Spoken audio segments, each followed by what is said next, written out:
MP, it's here this weekend. That's right, Bretto. The Wellness Base Camp lands 2 hours south of Sydney in Kiama this Saturday, June the 2nd. Oh, naturopath, gut health and female health extraordinaire Helen Patteran will be joining us. Fuad Kassab from Quirky Cooking's coming down. Fellow podcaster Dr. Maria Zusman will be talking all about stress. And you and I, Bretto, will be there talking about love and relationships, work-life balance, and how to truly master your wellness. Zazen Alkaline Water presents the Wellness Base Camp. 1 full day of inspiration and education on this Saturday, June 2, from 10 until 5. There's over $1,000 in door prizes, a raft of world-class local exhibitors, and a room full of people just like you. So bring a buddy and get 2 tickets for the price of 1. All details and tickets available at thewellnessbasecamp.com. That's thewellnessbasecamp.com.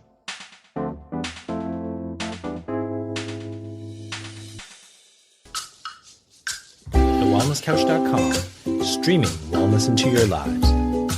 Welcome to Nourishing the Mother, featuring your hosts Bridget Wood and Julie Tenner.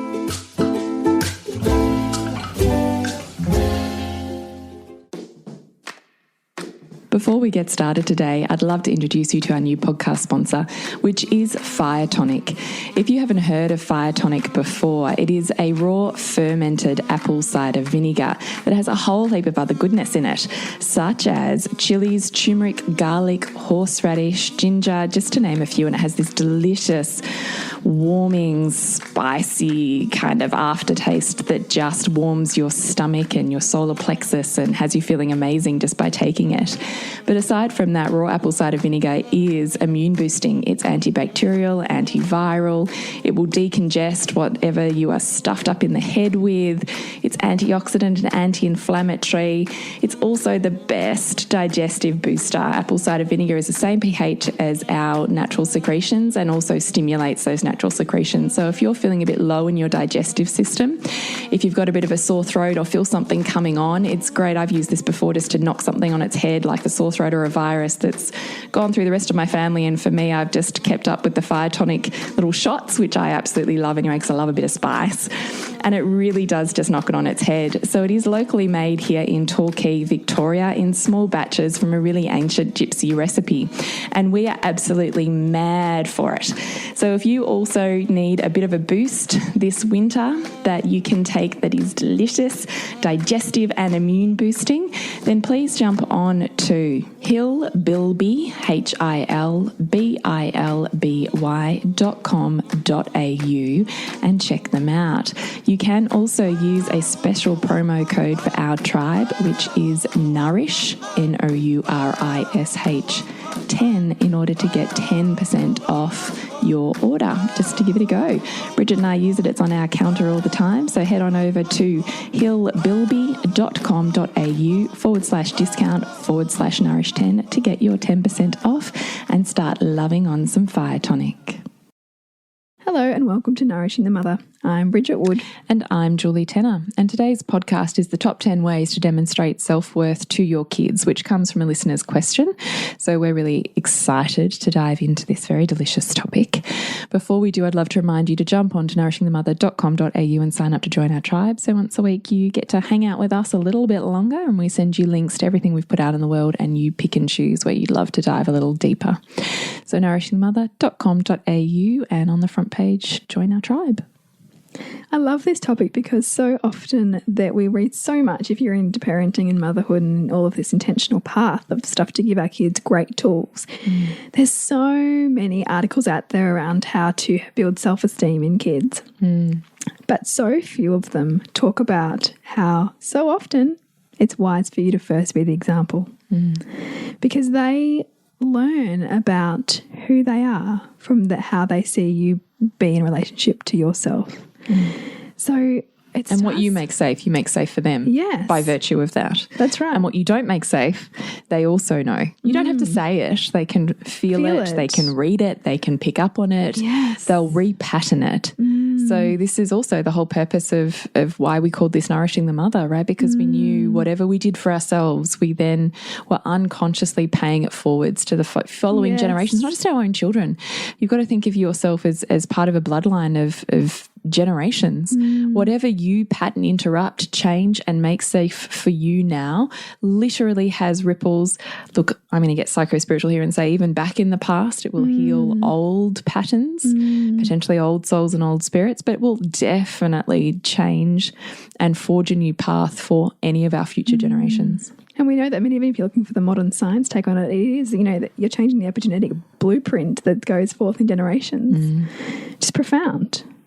And so the first thing we have to start with in terms of the top 10 is for you to know your own values and why they're important in your life.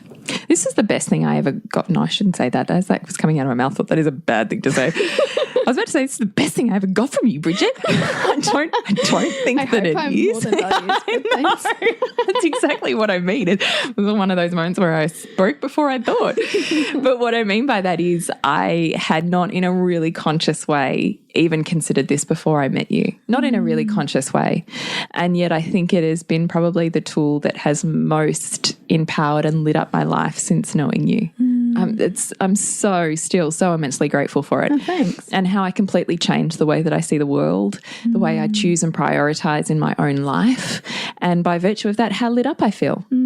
It's profound. And so the idea is that everybody has a set of values, like this idea of you know, not so much like, you know, values like integrity or, you know, patience or virtue, you know, virtues and stuff. It's values like, you know, I value my family, or I value career, or I value a home life. It's intrinsically part of who you are. It's what your life is demonstrating is most important to you. It's what you think about. It's what you're grateful for. It's what you spend your time on. It's what lights you up in conversation. It's what people come to you for. It's like the book title that all your chapters fit into. Yeah. So, you know, health might be the bigger, you know, value that you seek to fulfill, but it might have all different forms.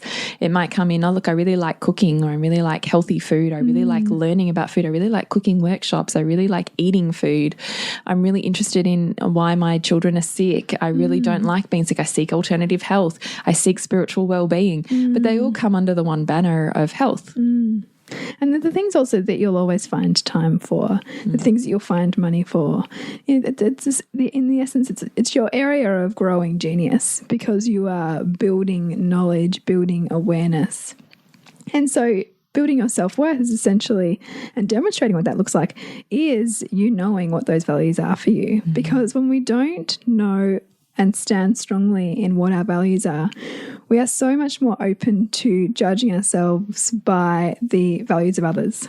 So we inject into ourselves, or into like how we believe we should be, based on what other people value. And we do this, you know, when we compare ourselves to people around us, but also to societal values, which kind of touches on the topic of last week when we're talking about motherhood and intrinsically valuing that, even when the broader culture doesn't really. And so when we know and stand strongly in ours, we are intrinsically demonstrating self-worth, because we are sitting deeply in our power.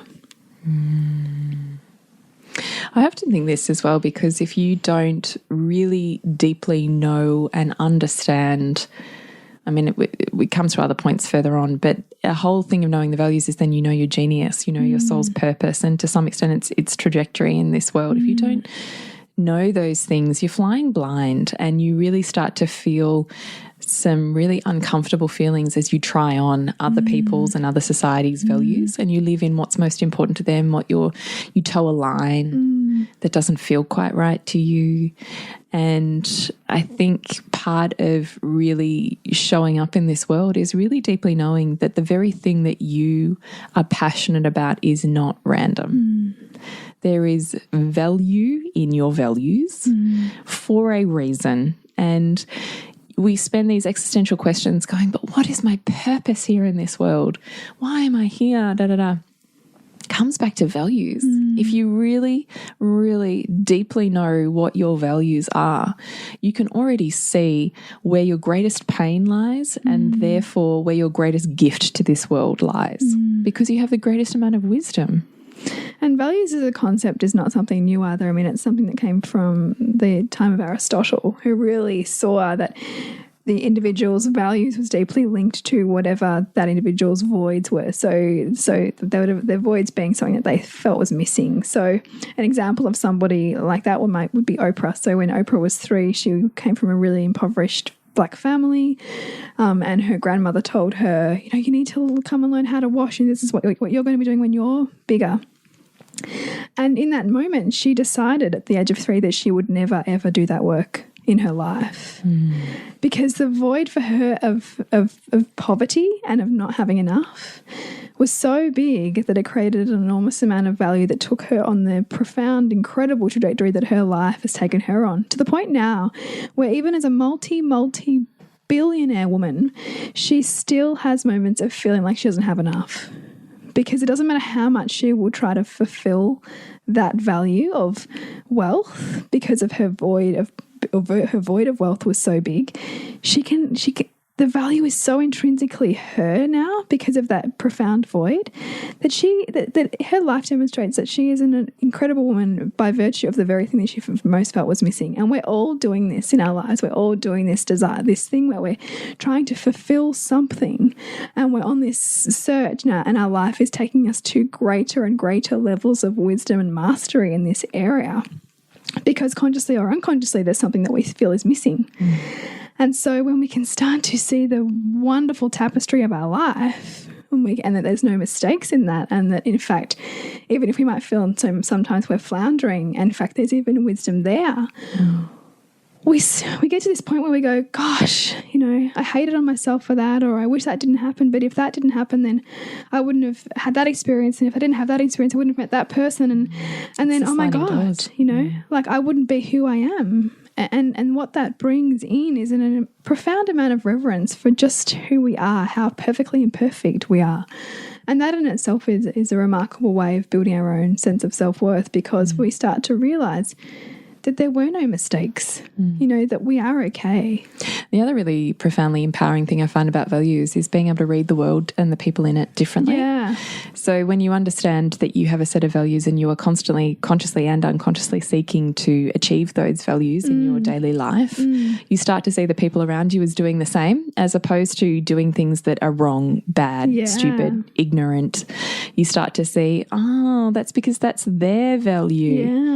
And they don't have empowerment in the area that I do because that's my value.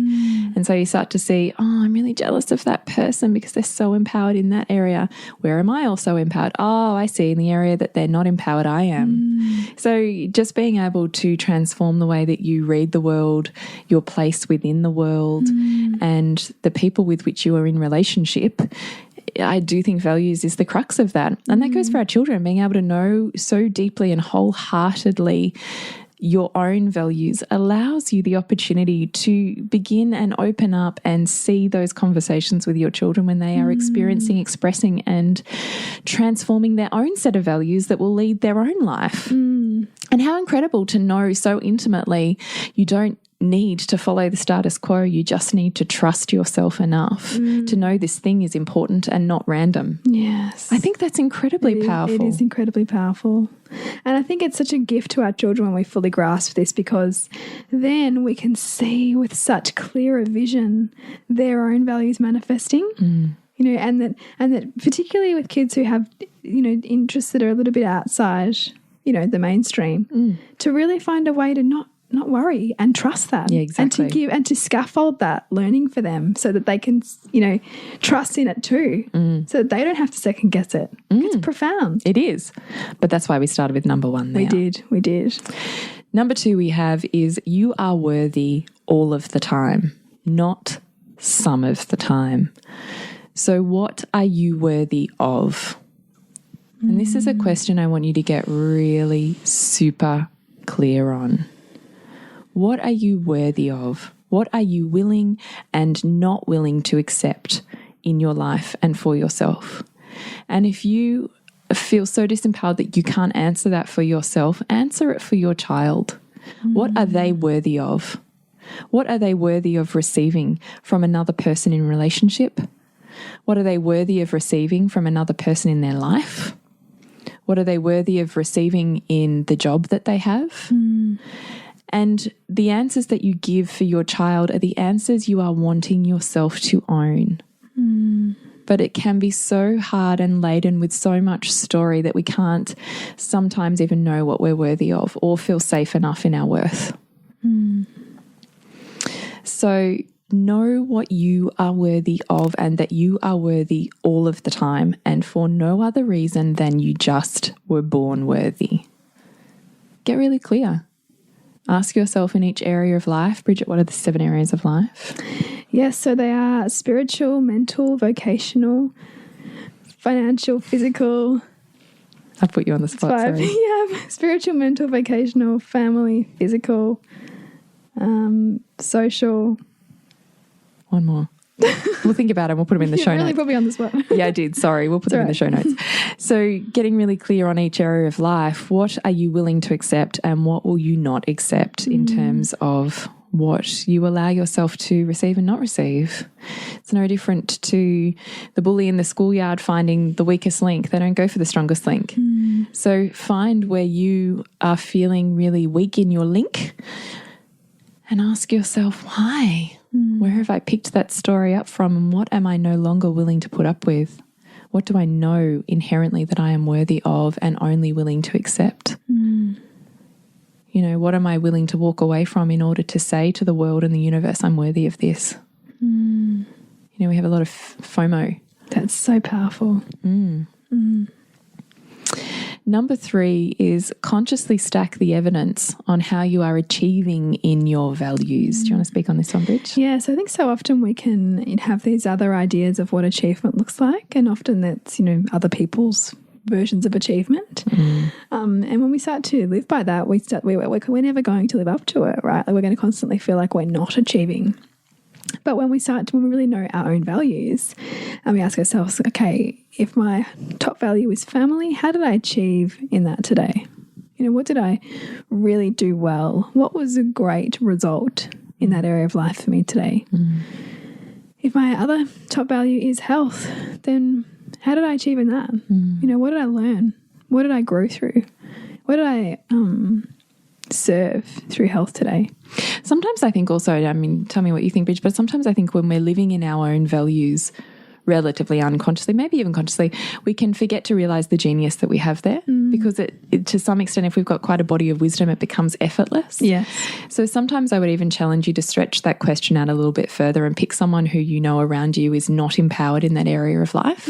So if you're really empowered in health, who is someone near and dear to you who really has no value or interest or knowledge around health at all? And then through their eyes, ask yourself, how would my mother-in-law say I achieved in my health today? It could be you just made a healthy breakfast. Yeah. But that's something someone might not even know how to do. It's true. Yeah, to bring that mirror through that other person to help you go, oh gosh, I do have mastery here. Or wow, like I didn't think I did anything today, but look how I did some amazing stuff today. Or the questions that people around you come to you and ask you. You know, oh, Julie, I've got this problem with my son's doing this. What do you think about that? It's not random that they're asking me that. Why do you think they are? They're asking you that because you're empowered in that area. You was empowered. Exactly. Yeah. So start to really stack the evidence on where you are powerful and important and worthy within your top values and how you achieved on those, even if society wants to say, well, you didn't, you know, earn the dough today on that. Yeah. Yeah. How did you? In another form. And this is a magical way of seeing where abundance is. Because so often we look in such a narrow area for abundance, but when you're looking for abundance in your highest values, you're going to find it fairly quickly because it's there. We're just not always, you know, well versed in looking at it. Yeah, abundance is just a form of energy exchange. So where is that energy flowing? When it comes to our sexuality, we want to look at the beliefs and the meanings that we've picked up as much as the ones that we've made up about our experiences. In our Loathing to Loving program, we look at relationships to our family, partner, children, and feminine self, and spend a module in Nourish and Nurture, deeply expanding that feminine wisdom. Our Sensuality and Sexuality course is the next dive, exclusive to those who've taken part in the Loathing to Loving program. The reason for that is the theory and the tools that you gain from Loathing to Loving underpin the knowledge of the psychosexual story that we build upon in our Sensual Sexual Deep Dive. For $289, you can join us in our exclusive Sensuality Sexuality course, or 3 payments of $97. We really want to walk you through loving your sexuality more than your sex life. To find out more and join us, go to nourishingthemother.com.au/online programs. Number 4 is know your genius and be willing to see your own light and the difference you make, which we've just touched on really, haven't we? We have. It's using the world around you as feedback to help you guide yourself back to where that genius is. Totally. And see how that ripples out. And be willing to see it, right? We're so unaccustomed to being comfortable with receiving our own magnificence shone back at us. You think about how you feel about a compliment. When someone gives you a compliment, do you deflect it? Do you shut it away before it's even landed anywhere near your heart? Do you even hear it? Do you deny it 10,000 times until you eliminate the possibility that it could even be possible? Like, I just think we have so much story around the fact that our magnificence, our version of beauty in this world is not okay to be seen. And it breaks my heart, the thought that my kids would never see their own genius or their own beauty. And that really holding that thought or intention in my head was what really made, or I suppose gave me the impetus to really break my own story on that and make more safe for myself. It's such a big point to make, because I think when it's just us and it's just us riding on us, we can be a little bit, it's not that important. I can deal with that. You know, like I'm okay. Yeah. But when we start to actually look honestly about how much when we shift, we pave the way, it's so deeply compelling to really own it. So we give our kids a blueprint too as well. Totally. So as we talked about before, it's really about knowing where you have incredible mastery and genius in your top values that no one else has, even though it's effortless potentially for you. You don't even realize that you're doing it or that you have a body of knowledge. But start to pay attention. What do people come to you for? What do they give you compliments about? And start to actually have a practice of letting those land, letting those be felt by you. Instead of deflecting, have a practice of sitting in your own discomfort, looking that person in the eye and saying thank you. I had this conversation with my son, actually. Do you mind if we digress for a second? Oh, happy to. Because my husband actually said to me, I didn't really realize it was a genius. Half the time I don't realize what comes out of my mouth until someone says, wow, that's amazing. And then I go, yeah, it was, thanks.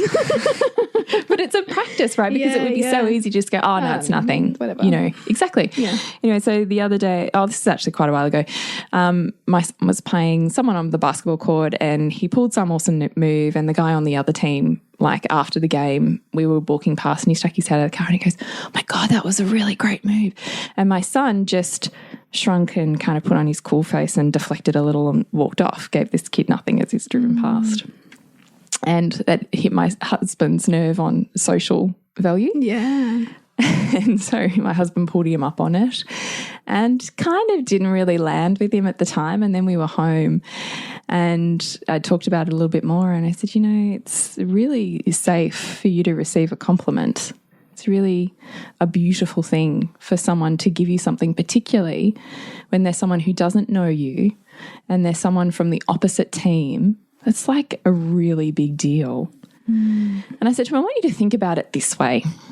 This person, think about your auntie. So his auntie shows her love through gifts and she spends an extraordinary amount of time and a ridiculous amount of money finding the most perfect gift for a person, any person, every person that she loves.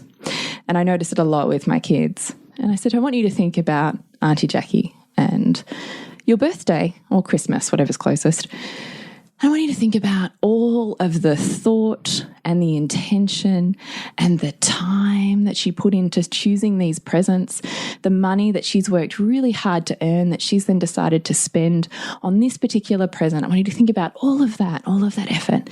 And then she wraps them in the most beautiful way possible. And she presents them to you with the most beautiful card. And you turn around and you give her a cool face and go, and walk off. I want you to think about that. How would she feel? And he went, not good.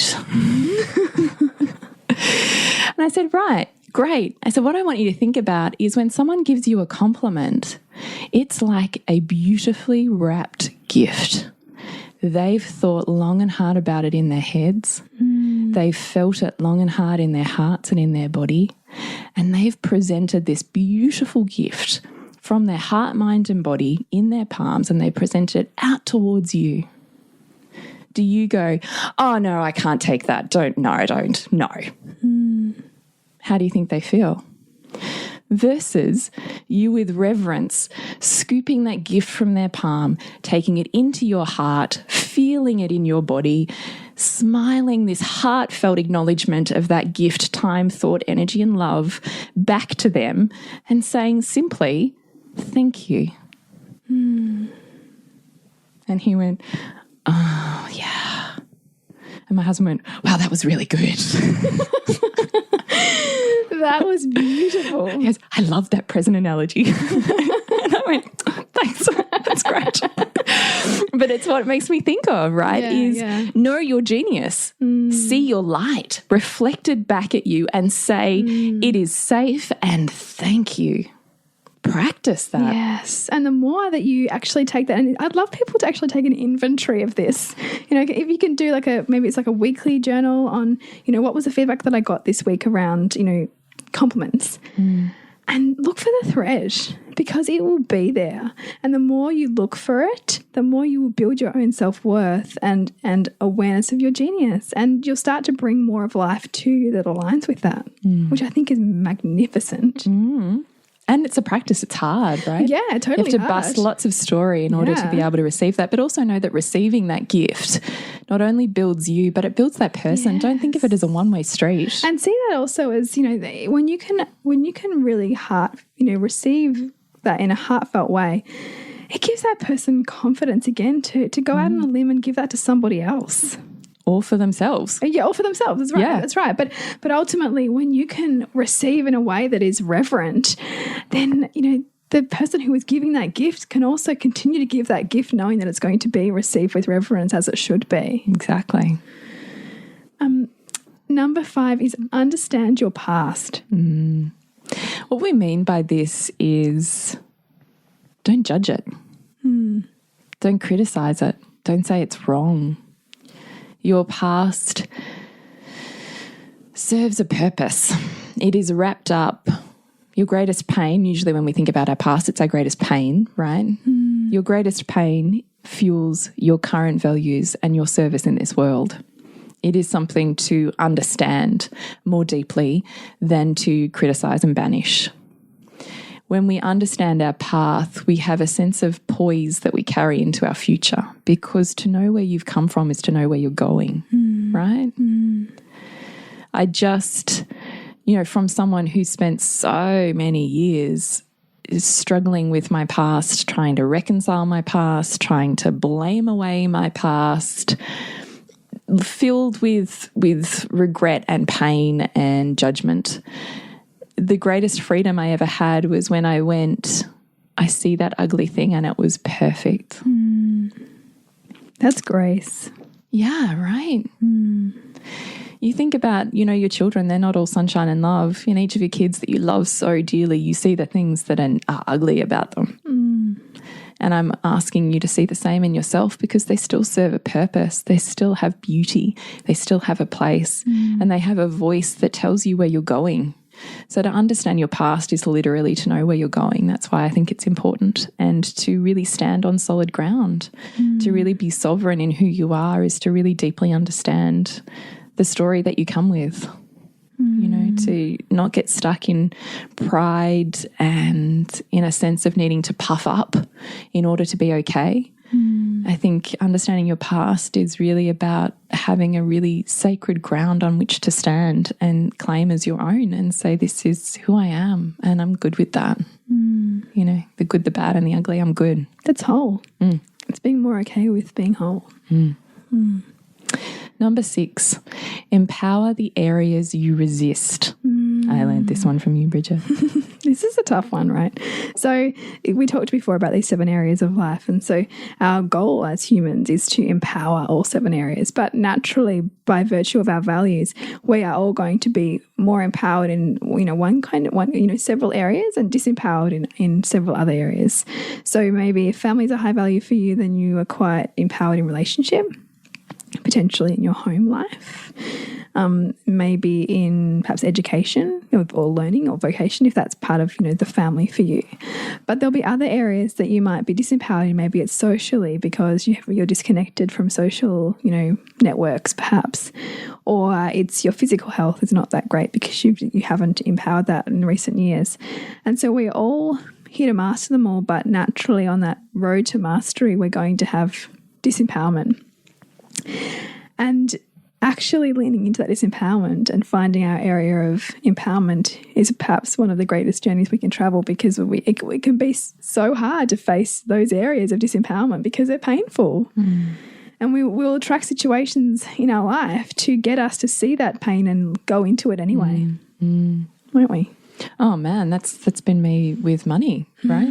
Didn't even rate on my values when I did them like 3 years ago. Literally didn't even exist on there. And yet I'm sitting here going, I have no money. And you'd said to me, well, if it's not even your top values. Yeah, it's never going to be It's never going to be there. Yeah. And I had such a charge on it that I was like, I don't know, someone with a hex. I was like, don't come near me. I didn't even want to open an app to look at my bank account. I got shudders anytime I thought about paying bills. Like so much resistance, did not want to go there. And I have said on previous podcasts and in our Flip Your Finances audio series that it's about peeling back those layers so slowly that you keep going and having a path to follow in which you do that. And so I find myself now, I wouldn't say that financially empowered, but I'm a shit ton of a way further, better, whatever you want to say, than what I was 3 years ago. Yeah. And there has been such level of self-worth that's grown with that. And I think that's any area that we want to resist because it's too hard. Yeah. We get too fatigued well, it's when we enter easier it. to ignore it, right? Like it feels, the animal part of us wants to be safe, and it's not safe to go there. So we'll just divert away from it until the pain gets big enough. Yeah, but I think in the process of doing that, we do ourselves a disservice in that our self-worth plummets with that. Yeah. Because anytime we enter an area where there's people who are that or a situation in which we're, surrounded by that, we feel incredibly inferior. Yeah. That is not an empowering place to be. No, it's not. That's not somewhere you can show up and be who you are in this world. So the process is to slowly chip away at those areas that you most want to resist, knowing that you build your self-worth when you do that. The meeting those areas is literally where your greatest growth lies. So empower the areas that you know consciously are disempowered. It doesn't have to be big. You don't go from disempowerment to empowerment, with a push of a button. Yeah. It's painful. I think it's developing a practice, of willingness to show up into those spaces. Totally. Number 7 is employ your boundaries. This could be a big one, I think, and a lot of mothers, particularly on this conscious mothering journey, can struggle with boundaries and what that particularly looks like with children and how you actually are allowed to have them with young children. Can you talk a bit about boundaries? Look, I read this book called, what was it called? I'll think of it. The Something of She. And The Book of She. The Book of She, that's it. And she had this mantra in there that was, I am, you are. And it just rung so true to me because it almost becomes, it was like a mantra you could use in like a yogic practice. I am, you are, I am, you are. And what I thought about was as you're going through your day and you're feeling unworthy of something, or that you need to give more than you have in something, or that someone is railroading or needing more than what you have, is to recognize what is their stuff, what is your stuff. And it becomes a mantra of you are your own entity with your own stuff going on, and I am with my own stuff going on here. And I can separate those two. And I think boundaries is something that we're so used to washing away as women culturally. We're used to being in service. We are praised and valued when we are of service and in service. And we learn to be good girls and play by the rules and play nice and be friends and be kind at the cost of our own sense of self regularly. And I think when we do that, we lose touch with our wild woman. We lose touch with our safety in having conflict without it being violent. and we mistrust our inner guidance, and we don't know how to own our sacred no. Often we don't know how to own our sacred yes because we don't have those boundaries in place. We're in this kind of no man's land where we're caged in the middle because it's too unsafe either way. So boundaries are something that, you know, we spend so much time talking about in our group, and you and I spend so much time just talking about together. Yeah. And that I know you and I ponder deeply within just our own lives is, where is the boundary when we're mothering between my stuff and your stuff? I am, you are. Where is the boundaries when I'm moving about my life and in my worthiness of what I will and won't accept? I am, you are. And where is my voice when I'm willing to say this no longer honors me? And say it in a way that makes the ground shake without raising my voice. Because that is from a centered, grounded sense of knowing I am worthy of this, and I am not willing to accept anything else. And I don't think you need to shout and scream to do that. I think it can be said with a look. I read a blog post about this, just this, you know, doing this with my son. I was super triggered. And by simply anchoring my energy inwardly and being incredibly quiet and intentional and focused on him, he knew my boundary. He knew what had been crossed. I didn't have to say a word. He knew it. You think about a wolf, a mother wolf who's protecting her pack. Do you think if you were in the woods and you took one step too far, that even though she can't speak to you in English, that you wouldn't know? You'd feel her. Of course you would. I think knowing and trusting your inner guidance system, your instinctual knowing self, and holding that as sovereign, as having a sense of place and purpose in this world in terms of who you are as a woman and how you show up is one of the greatest lessons we can ever learn as women. Owning your sacred no and giving a hell yes to the things that feel amazing because you are safe and protected to let go. You can't fully be unleashed if you don't know that you're protected. It's true. No one can do that for you. That comes from within. So knowing your boundaries, knowing when to say yes to something as much as knowing when to say no to something, I think is the greatest lesson we can teach our children, and we do that by showing them through our actions. This was worth my time and effort because, and this wasn't because.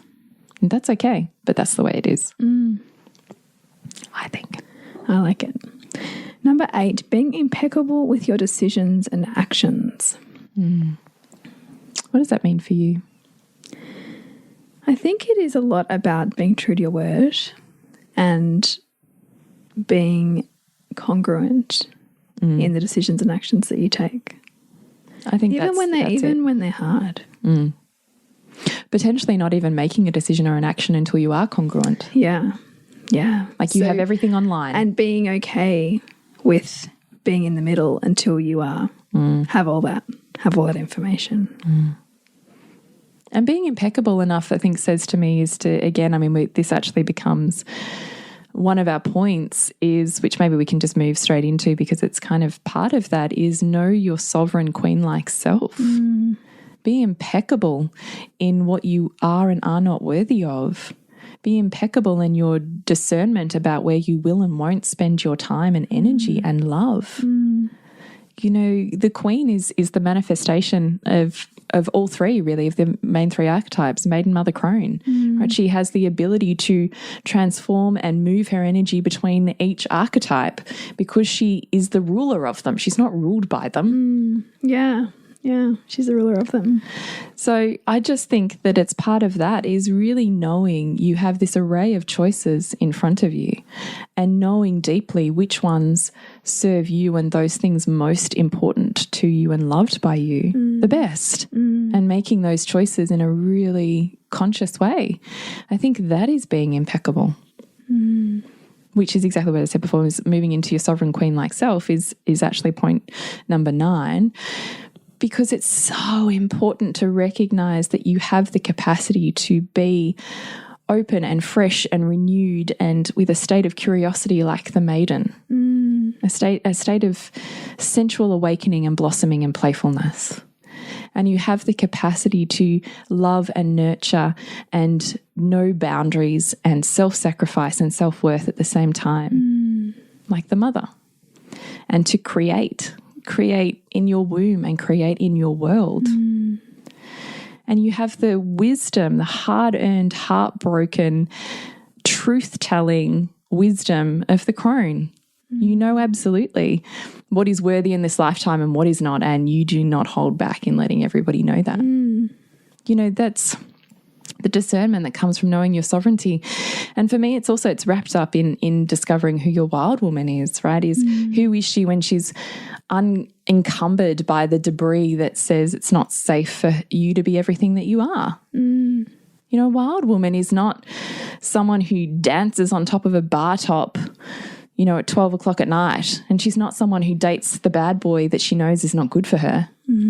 A wild woman is one who is in tune with her instinctual self, who knows her boundaries, who relishes her sensuality. That is a wild woman. Deeply, deeply aligned, connected. Knows, yes, sacred ground within this vessel and within this state of being in whatever I choose to flourish my energies onto. So be impeccable in your choices because you know your sovereignty. You know your worth because you are, not because you do. You know? Love it. Which is number 10, which is love your body. Love your body. Love this vessel that carries you in this world, that holds your soul, that's fed your children, that's grown and nourished love, that has known touch and sensuality, that, you know, dives and plummets into depths as much as she soars into places she didn't know existed in this world. Like, love this body. Don't disregard her because she's stretched and different to what you said she should be. This body is perfect for you, and she feels if you are willing to feel with her. And I love your body. She does. I do. She really does. I touch every part of you think it's not okay. I just love this body. Like, she doesn't ask for much, you know, and she comes with so many lessons. And she is perfectly sculpted, you know, out of the clay of the divine for you in this lifetime. And love that. What does she come with? What are the lessons she whispers, she teaches? How are the ways she serves you? What access points does she give you? You know, what pain does she take you to that breaks you apart and shows you more of who you are? Love your body. Make your body safe. Don't follow a status quo that says your body should be this. Don't numb it to the point of expecting it to be. You know, love the access it gives you. Love the pleasure it brings you. Just love your body. That's what I want my children to know that. I want my children to know all of these 10 points. But as a woman, I want her to know, my 3 daughters, to love your body. It always has power. I'm just so captivated by this. It's like a sermon of magnificence. Just keep going. So that's our 10 points. There are 10 points, yeah. 10 ways to demonstrate self-worth to your children, which is by virtue of itself showing yourself the way. Because without saying anything to your children, they will watch you and they will learn from you. And that's the whole point of doing the work on yourself. You know, it's not just for you pay it forwards, and I think that's incredibly powerful. Me too. So please come and join us for Loathing to Loving and really immerse yourself with a group of women who value what you value, because we very deeply do. And we are very deeply attuned and willing to accept the gift that we have in this world, which is helping women experience that within themselves. So jump onto nourishingthemother.com.au/online programs and check out Loathing to Loving and come join us for our live round in June. Yes, we'd love to have you. And to connect with you, Jules, is thepleasurenutritionist.com and Newbridge. suburbansandcastles.com. And your movie. The Goddess Project and The Gut Movie coming up. And to connect with us, you go to nourishingthemother.com.au and Nourishing the Mother on Facebook and Instagram.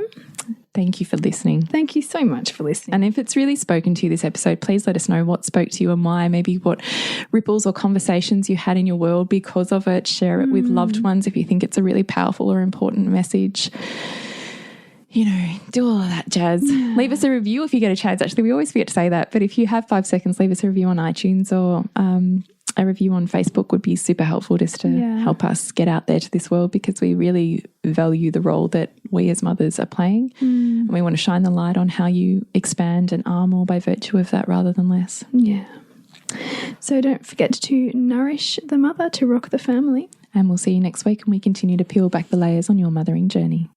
This year, the Wellness Summit returns. I realised in this time that I couldn't keep waiting for love from other people. I couldn't keep expecting love from other sources. I had to give that to myself. Yanni says, I don't care if everyone says that the kitchen is the woman's world. He says, I'm going to prepare food. I love my own cheese. I love my own wine. I don't care what you think of my new flat screen TV. He just loves company. I started asking myself more often, what do I want? Such a simple question, isn't it? But when you think that, and I'm sure all of you sitting there, when you think that, something springs into your mind. And there's something there that you want that you haven't been doing for yourself. Brett Hill and Marcus Pearce feature at the 2018 Wellness Summit. Bigger and better than ever. Tickets on sale Friday, May 4 at thewellnesssummit.com.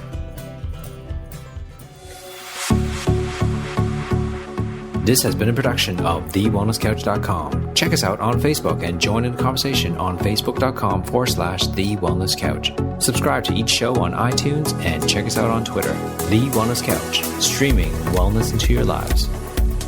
Whilst the Wellness Couch presenter endeavor to provide accurate and helpful information to their listeners, these podcasts cannot take into account individual circumstances and are not intended to be a substitute for health and medical advice from a qualified health professional. You should always seek the advice of a qualified health professional before acting on any of the information provided by any of the Wellness Couch podcasts.